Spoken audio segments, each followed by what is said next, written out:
Praise the Lord church. फिर एक बार यीशु नासरी के नाम से आप सबों को मैं सलाम करता हूं। प्रभु का धन्यवाद हो कि परमेश्वर ने फिर एक बार नए विश्वास, नई उमंगों के साथ मुझे और आपको इकट्ठा किया ताकि हम परमेश्वर की स्तुति और आराधना कर सके। हालेलुया। मेरा विश्वास है प्रियो कि आज अगर परमेश्वर ने मुझे और आपको यहाँ पर रखा है तो ज़रूर परमेश्वर हमारे जीवन के द्वारा उसकी महिमा को प्राप्त करना चाहता है। आमीन। हमने कल एक सीरीज़ को ख़त्म किया है, आज से हम एक नए विषय की ओर बढ़ रहे हैं और प्रभु का धन्यवाद हो। बीते दिनों में परमेश्वर ने जो वचनों के द्वारा आपसे और मुझसे बातें की है, परमेश्वर ने बहुतों को आशीषों से भरा है, ऐसा मेरा विश्वास है। आमीन। और परमेश्वर मुझे और आपको यहाँ पर इसलिए लेकर आता है प्रियो, क्योंकि वो हम पर विश्वास करता है। आमीन। वचन कहता है जब तुम परमेश्वर को आदर देते हो तो परमेश्वर भी उसके बदले तुम्हें आदर देता है। आमीन। मेरा विश्वास है आज जिस अध्ययन को लेकर प्रभु हमारे बीच में आने पर है, उस अध्ययन के द्वारा परमेश्वर हम में से हर एक को आशीष दे, ऐसे मैं प्रार्थना करूँगा। और इससे पहले कि आज हम अपने नए विषय की ओर बढ़े, आइए आज हमने जो पढ़ने के लिए जो पवित्र शास्त्र से भाग लिया है वो है भजन संहिता, उसका 107 अध्याय और उसके पहले 3 वचनों को हम पढ़ेंगे। Psalms 107 and verses 1, 2 and 3। और मेरा विश्वास है आपके पवित्र शास्त्र आपके पास है और आप दिन प्रतिदिन पवित्र शास्त्रों को पढ़ने में बढ़ रहे हैं, ऐसा मैं विश्वास करता हूँ। मैं सो आइए प्रियो, इस समय हम भजन संहिता उसका 107 अध्याय उसके 1, 2, 3 वचनों को पढ़ेंगे। वचन कहता है, यहोवा का धन्यवाद करो क्योंकि वह भला है और उसकी करुणा सदा की है। यहोवा के छुड़ाए हुए ऐसा ही कहे जिन्हें उसने शत्रु के हाथ से दाम देकर छुड़ा लिया है और उन्हें देश देश से, पूरब, पश्चिम, उत्तर और दक्षिण से इकट्ठा किया है। आमीन। प्रभु इन पढ़े हुए वचनों पर हम में से हर एक को आशीष दे प्रियो। वचन कहता है कि हमको लगातार परमेश्वर का धन्यवाद देना है। आप किस शहर में हैं, किस दिशा में हैं, किस स्थान में हैं, ये बात परमेश्वर के लिए मायने नहीं रखती, पर प्रभु आज हमें इस वचन के द्वारा बताना चाहता है कि आप इस समय जहाँ कहीं भी है, ज़रूरी है कि हम परमेश्वर को धन्यवाद दें क्योंकि उसकी करुणा सदा की भलाई की है। हालेलुया। वचन कहता है यहोवा के छुड़ाए हुए ऐसा ही कहे। आमीन। क्योंकि परमेश्वर ने हमें शत्रु के हाथों से दाम देकर छुड़ा लिया है और जितनों को परमेश्वर ने छुड़ाया है वे परमेश्वर के महिमा को देख चुके हैं। और वचन कहता है जिनको मैंने दाम देकर मोल ले लिया है वो लगातार मेरा धन्यवाद करते रहे। आमीन। प्रभु इन बातों को समझने के लिए हम में से हर एक को आशीष दे, बल, बुद्धि और ज्ञान दे प्रियो। आइए इस समय हम अपनी आंखों को बंद करेंगे और हम परमेश्वर से प्रार्थना करेंगे और फिर आज हम आज के नए विषय की ओर बढ़ेंगे। आइए हम सब मिलकर दुआ करेंगे। धन्यवाद और धन्यवाद के साथ तेरे अनुग्रह के सिंहासन के सामने आते हैं राजा। इस सुंदर और पवित्र दिन के लिए हम तुझे धन्यवाद देते हैं क्योंकि तू विश्वास योग्य परमेश्वर है। प्रभु जी, तेरा वचन कहता है जितनों ने तेरी ओर देखा उन्होंने ज्योति पाई और उनका मुख कभी भी काला ना होने पाया। आज के सुंदर और पवित्र दिन में प्रभु जब एक नया विषय लेकर, ताज़ा भोजन लेकर तू हमारे सामने आया है राजा, हम अपने आप को, अपने सब कुछ को तुझे समर्पित करते हैं। पवित्र आत्मा, हम आपका स्वागत करते हैं। आप आइए और हमारे जीवन के ऊपर अपने संपूर्ण नियंत्रण को लीजिए। परमेश्वर पिता, हमारे जीवन के हर एक भाग को तूने आशीष दी है, इसलिए हम तुझे धन्यवाद देते हैं। यीशु नासरी के लहू में हम अपने आप को सुरक्षित करते हैं पिता। शैतान की हर एक युक्ति योजनाओं को यीशु के नाम से हम खदेड़ते हैं प्रभु जी। और इस विनती को धन्यवाद के साथ यीशु नासरी के नाम से मांगते हैं। सुन और बड़ी दया से ग्रहण कर। आमीन। हालेलुया। परमेश्वर आप सबों को बहुत ऐसे आशीष दे। मैं फिर एक बार आप सबों का इस चैनल पर स्वागत करता हूं जो दिन प्रतिदिन परमेश्वर के वचनों के प्रति गंभीर होकर परमेश्वर के वचनों में अपने ध्यान को लगा रहे हैं। हालेलुया।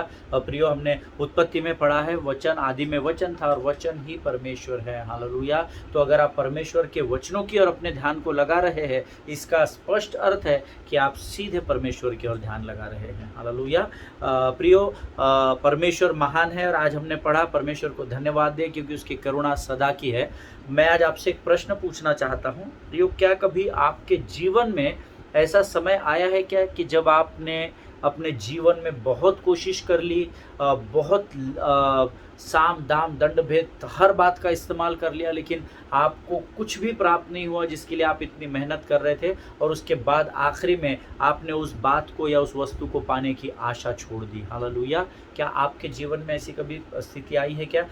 जो अनुभव मेरा है उस अनुभव में जिसमें मैं पिछले 16 साल से परमेश्वर की सेवा कर रहा हूँ, उस अनुभव के अनुसार मैं आपको बता सकता हूँ कि हम में से हर एक के जीवन में कभी ना कभी ऐसी परिस्थिति आती है कि हम किसी बात को प्राप्त करने के लिए बहुत कोशिश करते हैं, परमेश्वर की प्रार्थना करते हैं, आराधना करते हैं, धन्यवाद देते हैं, लगातार हम ये करते रहते हैं। पर एक समय हमारे जीवन में आता है जब हमारा विश्वास कमज़ोर होता चला जाता है। और हमेशा याद रखिए प्रियो, जब आपका विश्वास कमज़ोर होता चला जाता है तो आपकी आशा भी निराशा में बदलती चली जाती है। हालेलुया। सो मेरा विश्वास है कि हम मनुष्य होने के नाते, या मनुष्य हम है, मानव जाति में परमेश्वर ने हमको उत्पन्न किया है, तो आपका और मेरा उत्तर एक ही होना चाहिए कि हाँ, हमारे जीवन में हमने कई बार अपने जीवन में आशा को खो दिया, या आशा रहित हो गई, आशा से हमने मुंह मोड़ लिया, है ना। हम में से हर एक के जीवन में अगर have you ever given hope, your answer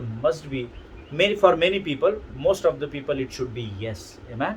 क्या आपने आशा छोड़ दी है किसी पर्टिकुलर एक स्थान पर जाकर, जब आपको लगा कि नहीं अब कुछ नहीं हो सकता है, और आपने गिव अप कर दिया है? तो मेरा ऐसा मानना है कि हम में से ऐसे बहुत सारे लोग हैं जिनका उत्तर शायद हाँ होना चाहिए। हालेलुया। फॉर एग्जाम्पल अगर मैं आपको दूँ कि आप किसी बीमार व्यक्ति के लिए लगातार प्रार्थना कर रहे हैं, लगातार कर रहे हैं, और कभी आपको खबर आती है उनकी तबीयत ठीक हो गई, कभी आपको खबर आती है अरे बाप रे उनको वेंटिलेटर पे लेकर गए, फिर आपको खबर आती है शुगर नॉर्मल हो गया, फिर पता चलता है बीपी बढ़ गया, और आप लगातार प्रार्थना कर रहे हैं।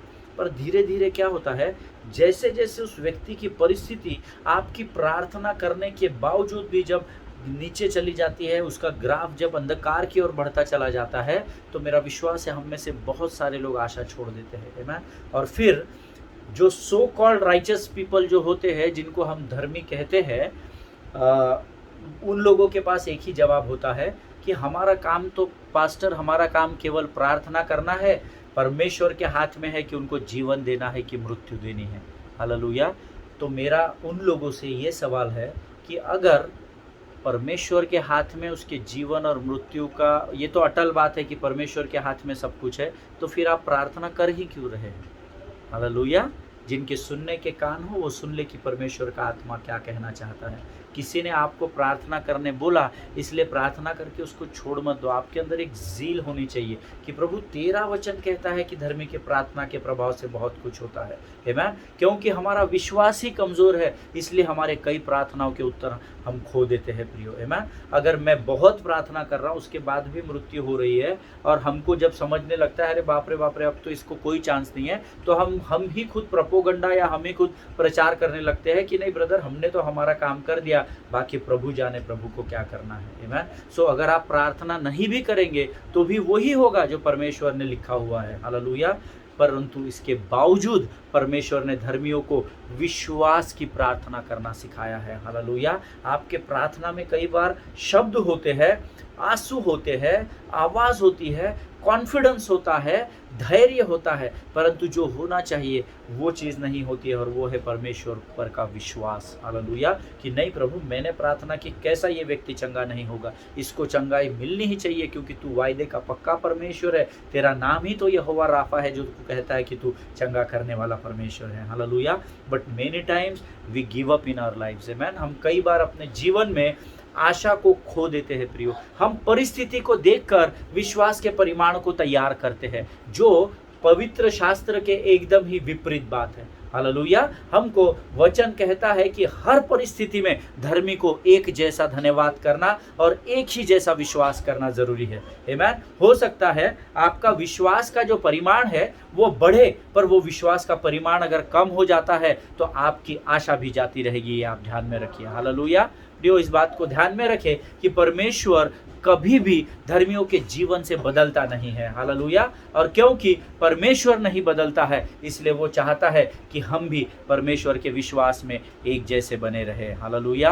प्रियो, जब मैं इस बात पर अध्ययन कर रहा था और जब मनन कर रहा था, तो प्रभु से मैंने पूछा कि प्रभु, मैं अपने इस टॉपिक का नाम क्या रखूं, मैं क्या शीर्षक लगाऊं, जो संदेश मैं लोगों तक तेरे कहे अनुसार देने पर हूँ, उस संदेश को मैं नाम क्या दूं। और जब मैं बहुत समय तक उस पर कार्य कर रहा था और बहुत समय तक उस पर मनन कर रहा था, अध्ययन कर रहा था, तो मेरे सामने एक नाम आया जिसका, इसीलिए मैं आपको बताना चाहता हूँ, जो लोग नोट्स लिख रहे हैं वो लिख ले। हमारा जो शीर्षक है या टॉपिक है दैट इज मिजरी और मिशन। आमेन। MISERY, मिजरी और मिशन। हिंदी में अगर मैं आपको बताऊं, कष्ट या लक्ष्य, है ना। अभी आपको शायद ये सुनने में थोड़ा वियर्ड लग रहा होगा, कष्ट और लक्ष्य का क्या लेना देना है, लेकिन जैसे जैसे हम वचनों के अध्ययन में आगे बढ़ेंगे तो आपको समझ में आएगा कि हमने इस शीर्षक को मिजरी और मिशन ये नाम क्यों दिया, या कष्ट या आपका लक्ष्य, ऐसा हमने नाम इसको क्यों दिया है। आमीन। और जो हमने मनन के लिए जो भाग लिया है वो हमने प्रेरितों के काम उसका 27 और उसका 28 जो अध्याय है उस पर हम मनन करने वाले हैं। प्रेरितों के काम उसका 27 और 28 संपूर्ण अध्याय है ना। सो ये आप आपके नोट्स में लिख कर रख सकते हो। प्रेरितों के काम the book of Acts chapter 27 and 28 की ओर हम ध्यान देंगे। और हमारे अध्ययन की पृष्ठभूमि ही ये 2 अध्याय है। तो मैं इसको आगे बढ़ने से पहले मैं इसका थोड़ा सा आपको प्रेरितों 27-28 का मैं आपको थोड़ा सा बैकग्राउंड बताना चाहता हूँ। प्रेरितों 27 अगर आप पढ़ेंगे, प्रेरितों की पुस्तक उसका 27 अध्याय, और मैं आपको होमवर्क भी देना चाहता हूँ कि जब तक हम इस अध्ययन को कर रहे हैं, प्रतिदिन आप ये दोनों अध्याय पूरे के पूरे पढ़िए। 27 अध्याय जब आप पढ़ेंगे, 27वां अध्याय, तो 27वें अध्याय में 44 वर्सेस है और 28वें अध्याय में आपको 31 वर्सेस मिलेंगे। तो ये आपको रोज पढ़ना है जब तक हम इस अध्याय को कर रहे हैं, ताकि जब हम अपने अध्ययन को समाप्त करें तो प्रेरितों के काम उसका 27 और 28 अध्याय आपके हृदय में, आपके मन में परमेश्वर अधिकाई से बसने दे। हालेलुया। मैं आपको इसकी पृष्ठभूमि बताता हूँ। 27 प्रेरितों 27 अध्याय के अनुसार राजा अग्रिप्पा ने क्या किया है, यहाँ पर पौलुस और कुछ और अन्य लोगों को बंदी बनाया है और बंदी बनाकर उनको रोम भेजने की आज्ञा दी है राजा की तरफ, है ना। अग्रिप्पा राजा ने यहाँ से रोम लेके जाने के लिए इन बंदियों को आज्ञा दी है। जब आप पढ़ेंगे इन अध्ययन को तो आपको समझ में आएगा। लेकिन हम जानते हैं कि रोमियो की पत्री उसका 27 अध्याय उसका 6वां वचन हम निकालेंगे। रोमियो की पत्री उसका 27 प्रेरितों की पत्री उसका 27 अध्याय और उसका 6 वचन हम में से हर कोई निकालेगा। और मैं चाहता हूं कि जब भी मैं वचनों को पढ़ता हूं तो आप केवल वचनों को ध्यान देकर सुनना नहीं, परंतु आप भी मेरे साथ वचनों को पढ़ना आरंभ करें। हालेलुया। सो प्रेरितों 27वां अध्याय उसका 6वां वचन कहता है, वहाँ सूबेदार को सिकंदरिया का एक जहाज इटली जाता हुआ मिला और उसने हमें उस पर चढ़ा दिया। अब मेरी तरफ ध्यान दीजिए। प्रभु इन पढ़े हुए वचनों पर हम में से हर एक को आशीष दे। प्रियो, मैंने आपको शुरुआत में ये बताया कि राजा अग्रिप्पा ने पौलुस को और बंदियों को सूबेदार और सेवकों के साथ कहाँ जाने के लिए कहा था? रोम जाने के लिए कहा था, बराबर है। जो अग्रिप्पा ने उनको रोम भेजने की आज्ञा दी थी। लेकिन प्रेरितों 27:6 कहता है, वहाँ सूबेदार को सिकंदरिया का एक जहाज इटली जाता हुआ मिला और उसने हमें उस पर चढ़ा दिया। भेजना है उनको रोम को, और ये कौन से जहाज में चढ़े हैं? इटली के जहाज में चढ़े हैं। हालेलुया। वचन के अनुसार पौलुस तो कह रहा है कि हमको तो रोम भेजा है, किसने? अग्रिप्पा राजा ने, लेकिन सूबेदार ने इन्हें इटली की ओर भेज दिया। जब आप आगे का वचन पढ़ेंगे कि कैसे समुद्र में तूफान आया, चलो हम पढ़ ही लेते हैं। रोमियो की पत्री उसका 23 अध्याय उसके 13 से उसका 27 अध्याय उसका 13 से 26 वचन। रोमियो नहीं, प्रेरितों की पुस्तक है ना। मैंने अपने नोट्स में शायद प्रेरितों की जगह हर बार रोमियो लिख दिया है। सो अगर मैं गलती से आपको रोमियो बता भी देता हूँ प्रियो, तो आप प्रेरितों ही खोलना, क्योंकि शायद मैंने नोट्स में वो गलत डाल दिया है। सो प्रेरितों की पुस्तक उसका 27 अध्याय उसके 13 से 26 वचन मैं आपके लिए पढ़ना चाहता हूँ। समुद्र में तूफान आया। जब ये लोग इटली जाने के लिए निकले ना, देखिए अग्रिप्पा ने रोम जाने के लिए कहा, लेकिन सिकंदरिया जो सूबेदार था उसने क्या किया? उनको इटली के जहाज पर भेज दिया। और अब ये जब इटली की ओर बढ़ रहे हैं तो 13 वचन से 26 वचन मैं आपके लिए पढ़ूंगा। आप भी अपने पवित्र शास्त्र में ध्यान लगाइए। The book of Acts chapter 27 and verse 13 says, जब कुछ कुछ दक्षिणी हवा बहने लगी तो यह समझ कर कि हमारा अभिप्राय पूरा हो गया, लंगर उठाया और किनारा धरते हुए क्रेते के पास से जाने लगे। परंतु थोड़ी देर में जमीन की ओर से एक बड़ी आंधी उठी जो यूरकुलीन कहलाती है। जब आंधी जहाज पर लगी तो वह उसके सामने ठहर न सका, अतः हमने उसे बहने दिया और इसी तरह बहते हुए चले गए। तब कौदा नामक एक छोटे से टापू की आड़ में बहते बहते हम कठिनाई से डोंगी को वश में कर सके। फिर मल्लाहों ने उसे उठाकर उनका उपाय करके जहाज को नीचे से बांधा और सुरतीस के चोरा बालू पर टिक जाने के भय से पाल और सामान उतार कर बहते हुए चले गए। जब हमने आंधी से बहुत हिचकोले और धक्के खाए तो दूसरे दिन वे जहाज का माल फेंकने लगे और तीसरे दिन उन्होंने अपने हाथों से जहाज का साजो सामान भी फेंक दिया। जब बहुत दिनों तक सूर्य न तारे दिखाई दिए और बड़ी आंधी चलती रही तो अंत में हमारे बचने की सारी आशा जाती रही। हालेलुया। जब वे बहुत दिन तक भूखे रह चुके तो पौलुस ने उनके बीच में खड़े होकर कहा, हे लोगों, चाहिए था कि तुम मेरी बात मानकर क्रेते से न जहाज खोलते और न यह विपत्ति आती और न यह हानि उठाते, परंतु अब मैं तुम्हें समझाता हूँ कि ढाढ़स बांधो, क्योंकि तुम में से किसी के प्राण की हानि न होगी पर केवल जहाज की। क्योंकि परमेश्वर जिसका मैं हूँ और जिसकी सेवा करता हूँ, उसके स्वर्गदूत ने आज रात मेरे पास आकर कहा, हे पौलुस, मत डर, तुझे कैसर के सामने खड़े होना अवश्य है। देख, परमेश्वर ने सबको जो तेरे साथ यात्रा करते हैं तुझे दिया है। इसलिए हे सज्जनों, ढाढ़स बांधो, क्योंकि मैं परमेश्वर का विश्वास करता हूँ कि जैसा मुझसे कहा गया है वैसा ही होगा, परंतु हमें किसी टापू पर जा टिकना होगा। हालेलुया। परमेश्वर इन पढ़े हुए वचनों पर आशीष दे। क्योंकि हमारा अध्ययन का समय मर्यादित है, लिमिटेड है, इसलिए मैंने लगातार इन वचनों को पढ़ा है, परंतु मैं आपको फिर एक बार विनती करता हूं कि जब हम इस अध्ययन को समाप्त करेंगे आप 27 अध्याय ज़रूर पढ़िएगा, ताकि जो कुछ भी प्रभु हमें अध्ययन देता है, जो हमारे बेसिक्स क्लियर करता है, जब आप अध्ययन करेंगे ना तभी आपको वो समझ में आएगा। आमीन। सो यहाँ पर प्रियो हमने देखा कि कैसे समुद्र में तूफान आ गया और ये क्रेते की तरफ चले गए और इनका जहाज टूट गया, है ना। हमने पूरे वो अध्ययन को देखा है। अभी समुद्र में तूफान आया, वचन क्या कहता है, 20वें वचन को आप अंडरलाइन कर लीजिए। अगर आपके पवित्र शास्त्र में ये वचन अंडरलाइन नहीं होगा तो यहाँ पर प्रेरितों 27:20 कहता है, जब बहुत दिनों तक न सूर्य न तारे दिखाई दिए और बड़ी आंधी चलती रही तो अंत में हमारे बचने की सारी आशा जाती रही। हालेलुया। और आप जानते हैं कि ये प्रेरितों की पुस्तक किसने लिखी है? स्वयं पौलुस ने लिखी है, पवित्र आत्मा की प्रेरणा के द्वारा। तो पौलुस जो परमेश्वर का एक सेवक था, परमेश्वर का यीशु मसीह का एक चेला था, वो पौलुस जो प्रेरित कहलाता है, वो पौलुस कहता है कि हमारे जीने की आशा खत्म होने लगी। आमीन। कई बार मेरे और आपके जीवन में भी ऐसी परिस्थिति आती है प्रियो, जब हमको लगता है हम पूर्व पश्चिम उत्तर दक्षिण सब तरफ से हमारे रास्ते बंद हो गए हैं और अब हमारे पास कोई भी आशा नहीं है परमेश्वर कि हम जीवित रह सके। आमीन। जिनके सुनने के कान हो वो सुन ले, क्योंकि ये परमेश्वर का वचन है। हालेलुया। और आगे वचन कहता है, वे कैसे समुद्र में क्रेते की ओर बहते चले गए और कैसा उनके समुद्र में तूफान आया। इतना भयानक तूफान था कि इतने लोग कुछ भी नहीं कर पा रहे थे। तो वचन क्या कहता है, जहाँ पे समुद्र का तूफान उनको लेकर जा रहा था, वो अपनी नाव को, अपने जहाज को उसी दिशा में लेकर जा रहे थे, क्योंकि नियंत्रण इनके जीवन से छूट गया था। हालेलुया। कई बार हमारा अपना नियंत्रण अपने जीवन से छूट जाता है और उसके बाद तूफान हमें गलत दिशा में लेकर जाना आरंभ करता है, अर्थात शैतान हमें गलत दिशाओं में लेकर जाना आरंभ करता है प्रियो। आमीन। इसीलिए हमको हमारे जीवन पर विश्वास के साथ नियंत्रण रखना बहुत ज़रूरी होता है। हालेलुया।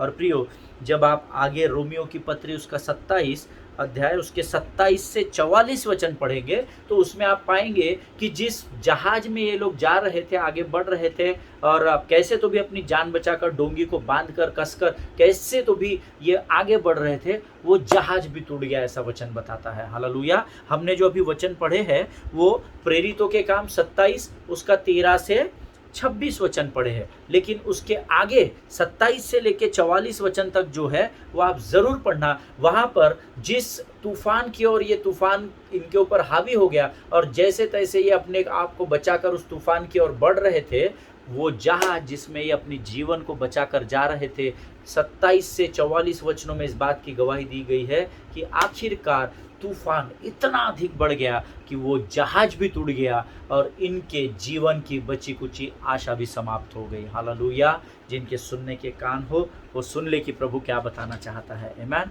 पर जब जहाज टूटने लगा तो वचन बताता है प्रियो, सैनिक जो इनको लेकर जा रहे थे, क्योंकि ये तो बंदी थे, तो इनको पहरेदारी के लिए जो सैनिक लेकर जा रहे थे, उन सैनिकों ने क्या सोचा जब जहाज टूटने लगा कि बंदियों को यहीं पर अपन मार डालते हैं, तो एटलीस्ट भीड़ कम होगी जहाज में, तो शायद ये बैलेंस हो जाएगा और हम किसी न किसी किनारे पर लग ही जाएंगे। ये कौन सोच रहा है? सैनिक सोच रहे हैं। हालेलुया।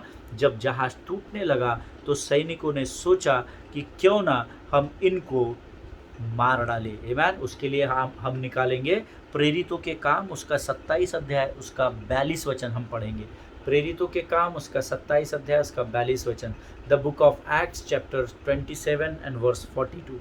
वचन कहता है, तब सैनिकों का यह विचार हुआ कि बंदियों को मार डाले, ऐसा न हो कि कोई तैर के निकल भागे। हालेलुया। क्योंकि उन दिनों क्या होता था, अगर बंदी गृह से अगर कोई कैदी भाग गया, जहाज से वो जा रहे अगर कोई कैदी भाग गया, तो जो पलटन उनको लेकर जाती है ना, जो सैनिक उनको लेकर जाते हैं, रोमी सरकार में सीधा उन्हें मृत्यु की सजा मिलती थी। आमीन। मेरा विश्वास है जितने लोग लगातार पिछले 1 साल से वचनों को सुन रहे हैं, जब हमने बंदी गृह में पतरस का होना, पीटर इन प्रिजन, जब हमने इस सीरीज को किया था, तब भी मैंने आपको इस बात को बताया था कि कैसे 3-3 घंटे में, 4-4 घंटे में वहां पे पलटन बदलती थी जहां पर पतरस बंदी गृह में था, और उनको अगर कोई कैदी भाग जाता है तो उनको सीधा सजाए मौत मिलती थी, हैंग टिल डेथ होता था, या गर्दन से तलवार उन रोमी पलटन की काट डाली जाती थी। मैन, वो हमारे साथ नहीं होना चाहिए। हमारे राजा ने हमारा जीवन, हमारी जान नहीं लेनी चाहिए। इसीलिए 42 वचन कहता है, तब सैनिकों का यह विचार हुआ कि बंदियों को मार डाले, ऐसा न हो कि कोई तैर के निकल कर भाग जाए। अगर कोई बच गया और राजा तक पहुंच गया कि मैं तूफान में डूब गया था, जहाज टूट गया था, तो मैं कैसा तो भी जान बचाकर भाग गया, तो जितने लोग वापस, जितने पलटन के लोग राजा के दरबार में जाएंगे, उनको सीधा गर्दन कलम हो जाती थी। ऐसा उस समय का रूल था, है ना। रोमी शासन में वो कायदा बना हुआ था, है ना। That was the law of the Roman Empire. आमीन। सो प्रियो, वचन यहाँ कहता है सैनिकों ने तो सोचा कि इनको मार डालेंगे, लेकिन उसके आगे का वचन हम पढ़ेंगे। रोमियो की पत्री 27 अध्याय और उसका 43 वचन हम पढ़ेंगे। रोमियो की पत्री उसका प्रेरितों के काम उसका 27 अध्याय और उसका 43 वचन। प्रेरितों के काम उसका 27 अध्याय उसका 43 वचन। The book of Acts chapter 27 and 43 says, परंतु बंदियों को मार डालना ये सैनिक सोच रहे हैं, परंतु 43 वचन कहता है, सूबेदार ने पौलुस को बचाने की इच्छा से उन्हें इस विचार से रोका और यह कहा कि जो तैर सकते हैं पहले कूद कर किनारे पर निकल आए। हालेलुया। अब ये मेरी बात की ओर ध्यान दीजिए प्रियो, ये केवल पौलुस को आज्ञा नहीं दी थी।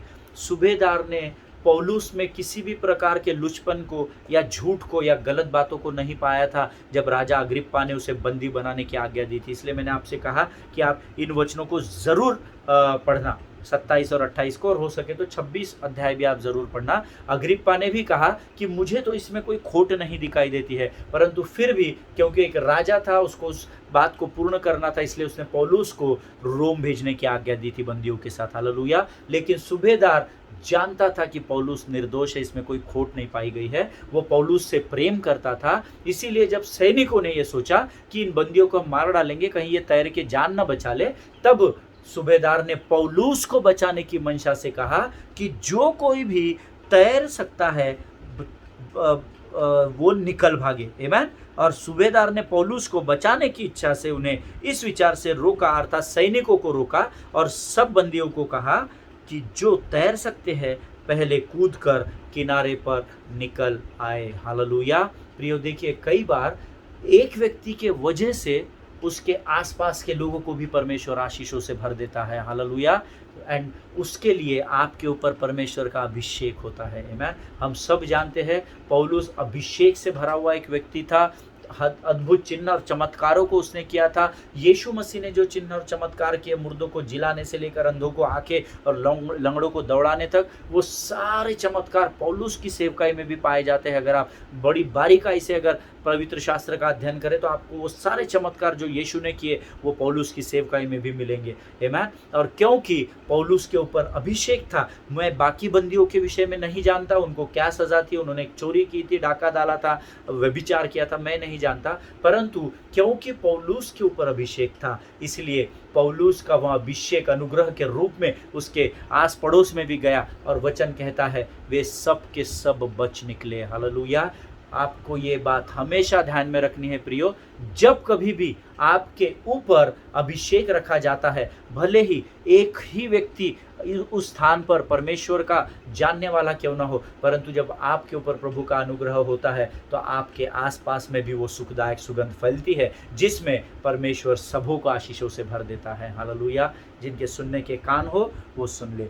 और यहाँ पर हमने देखा कि किस प्रकार से सूबेदार ने देखा, कहा कि जो तैर सकते हैं वो पहले निकलो, कूदो पानी में और किनारे पर पहुंचो। आमीन। और आगे वचन कहता है इस प्रकार से सभी के सब बच गए, है ना, कोई भी किसी की भी मृत्यु नहीं हुई। इसीलिए आपको ये अध्ययनों को पढ़ने के लिए मैं होमवर्क दे रहा हूँ, क्योंकि जब आप पढ़ेंगे तो आपको कनेक्टिविटी बराबर आएगी। यहाँ पर वचन कहता है कि जब वो यहाँ से भाग निकले, अब तो किनारे पर गए और सब के सब बचे। अभी हम पढ़ेंगे प्रेरितों के काम उसका 28 अध्याय, उसके 1 और 2 वचनों को हम पढ़ेंगे।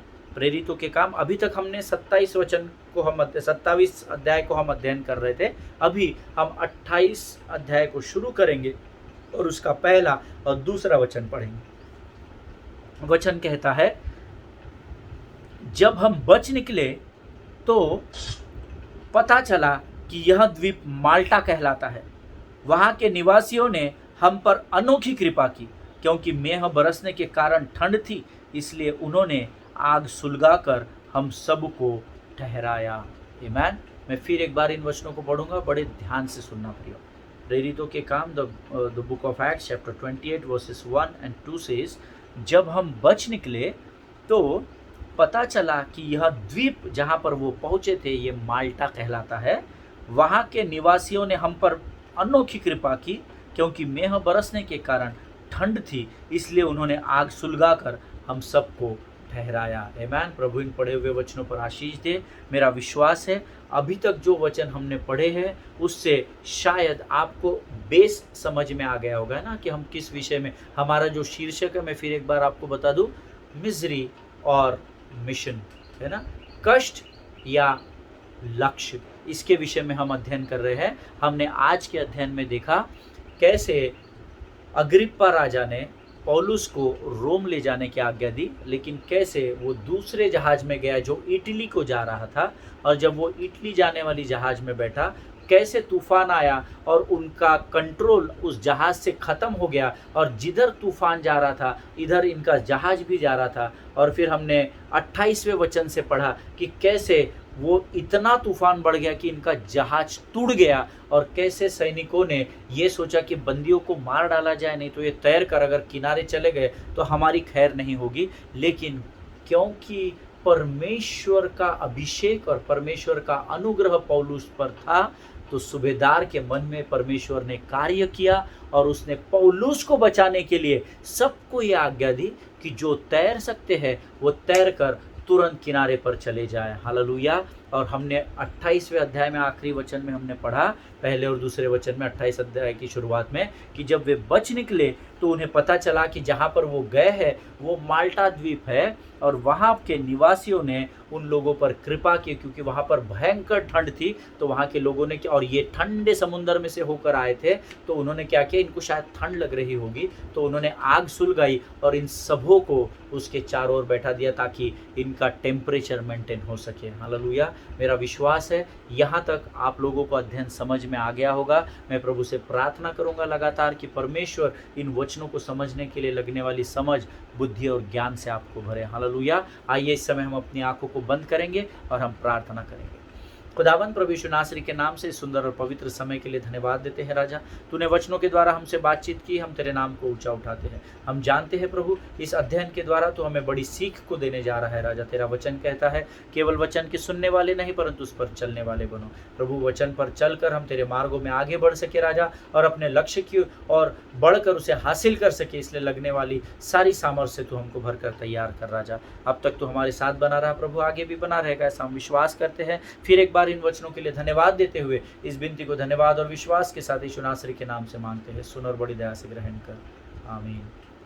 आमेन, हालेलुया। परमेश्वर आप सबों को आज के इस पवित्र और सुंदर दिन में आशीष दे। प्रियो, आप जरूर से प्रेरितों के काम उसका 26, 27, 28, मैंने आपको पहले 27, 28 ही बताया था, लेकिन 26 भी जब आप पढ़ेंगे तो आपको पूरी स्टोरी समझ में आ जाएगी। ये पूरा जो वाकया है जो पौलुस के साथ हुआ और क्यों हमने इस शीर्षक को चुना है कि या तो कष्ट या तो आपका लक्ष्य, है ना, मिजरी और मिशन। ये आपको समझ में आ जाएगा जब आप ये इन तीनों अध्यायों को पढ़ेंगे। और मैं आपको ये होमवर्क देता हूँ, जिनके सुनने के कान हो वो सुन ले। एक दूसरे के लिए प्रार्थना करते रहे, अपने पासबान के लिए, उनके परिवारों के लिए बिना भूले प्रार्थना करें।